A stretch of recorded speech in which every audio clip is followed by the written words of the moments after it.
ada persiapan apa-apa ya, mungkin lebih ke aku kan nggak pernah yang namanya mengalami permasalahan sampai kayak begini, terus sampai tiba-tiba harus datang ke persidangan tuh bener-bener kayak ini kayak pertama kalinya buat aku. Jadi mungkin rasa yang gak enaknya adalah di saat seseorang belum pernah mengalami hal yang seperti ini, tiba-tiba kita harus menghadapi hal yang begini, pasti kan tidak akan nyaman. Tapi balik lagi kan ini namanya hidup, kita harus menjalani yang kadang-kadang memang tidak akan nyaman buat kita gitu, tapi harus dihadapin. Dan besok itu ternyata masuk ke dalam proses mediasi.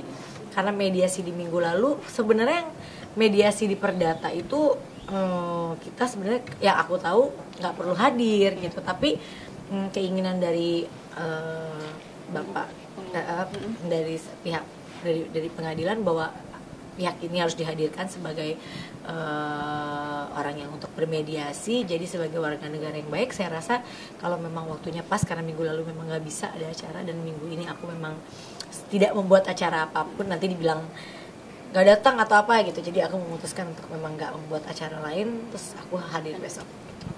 Berarti udah siap Bunda untuk sidang besok?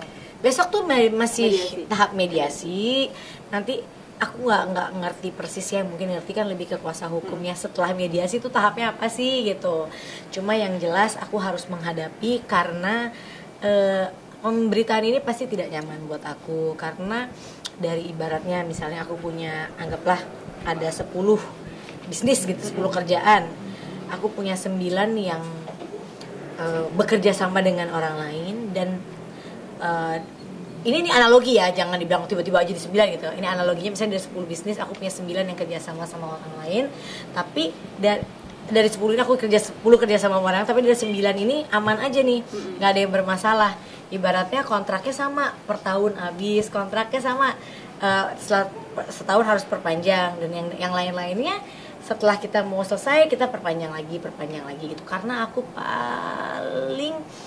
paling nggak mau namanya bekerja sama udah sama orang ini, tiba-tiba karena tahu untung seperti pemberitaannya dari beliau bahwa mungkin si beliau manggil aku Mbak A kan, Mbak A, which is Mbak A tuh aku juga bingung nama aku sejak kapan jadi Mbak A. Tapi oke lah, beliau bilang sejak bekerja sama dengan Mbak A, mungkin setelah untung terus mau jalan sendiri. Aku rada berpikir gitu, maksudnya aku punya kerja sama yang lain di mana semuanya setelah setahun aku bisa aja jalan sendiri. Tapi aku nggak begitu, karena segala sesuatu yang kita mulai dengan orang ini dan membawa berkah dan untung, kalau kita menjegal orang kita kena, aku yakin tidak akan berkah dan tidak akan berjalan dengan baik. Aku baik-baik memberitahu sebulan sebelum setahun bahwa saya tidak mau melanjutkan. Jadi membatalkan sama tidak memperpanjang tuh bahasanya beda.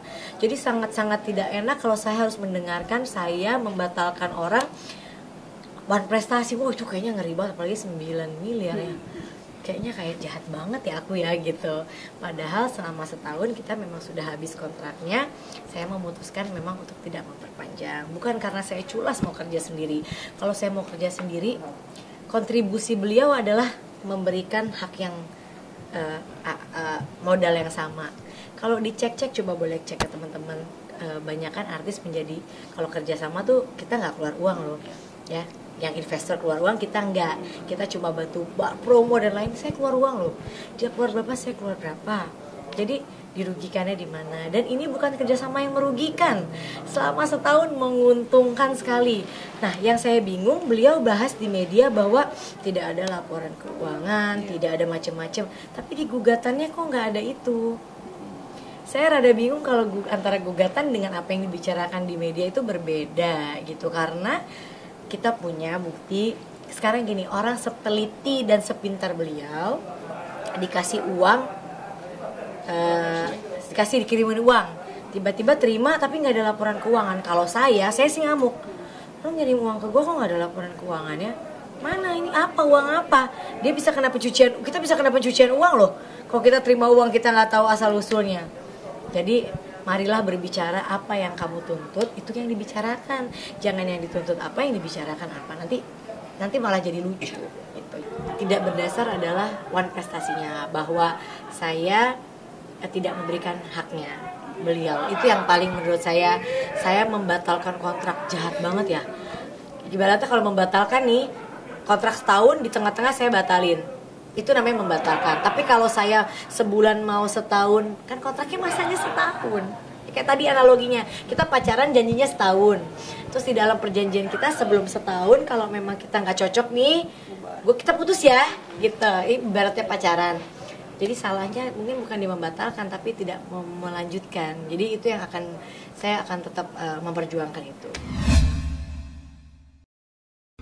Tidak mau namanya punya masalah sama orang, maunya ayo kita beresin yuk. Terus kalau beliau bilang saya sudah berapa kali ke rumah Mbak A, selesai kerjasama 2016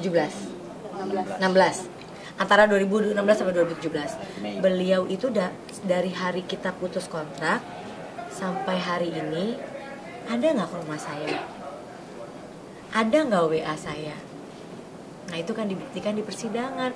Jadi jangan, kayaknya kalau ngomong tuh enak memang karena nggak bayar kan, nggak ada hukumannya kayaknya kalau ngomong. Kita datang, kita apa, aduh sedih banget. Selama kontrak berlangsung dan setelah selesai memang ada ke rumah karena meminta untuk tetap lanjut kerjasama. Tapi saya merasa daripada kita berantem nanti makin jelek, makin seuzon, makin macem-macem, jangan deh gitu. Tapi setelah itu sampai hari ini, which is itu udah 2 tahun lebih, 2 tahun ini tidak ada namanya beliau ke rumah saya maupun mem-WhatsApp saya, tidak ada. Yang saya sedih adalah beliau sepertinya kayak ngejar-ngejar sayanya cuci tangan gitu loh. Sedangkan alamat saya masih tinggal di Cinere, rumah saya, HP saya tidak pernah berubah. Beliau juga tahu. Kalau memang niatnya baik, kita bisa untuk WA, Mbak, apa kabar gitu. Mbak apa, jangan tiba-tiba WA-nya ke siapa, tapi yang dituntutnya aku gitu loh. Kan aku jadi berpikir loh, saya nggak pernah dapat berita apapun di WA, dia nggak pernah ke rumah saya. Dia ke rumah saya mungkin terakhir beberapa setelah kita selesai kontrak ada 1-2 kali dia ke rumah, itu pun di tahun yang sama gitu. Jadi 2 tahun ini memang beliau tidak pernah ke rumah saya, di mana saya nggak pernah pindah dari rumah saya. Jadi kalau dibilang ada menghubungi saya, kapan?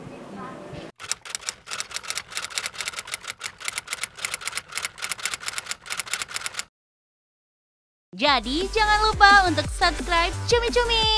Ditekan ya tombol lonceng merahnya.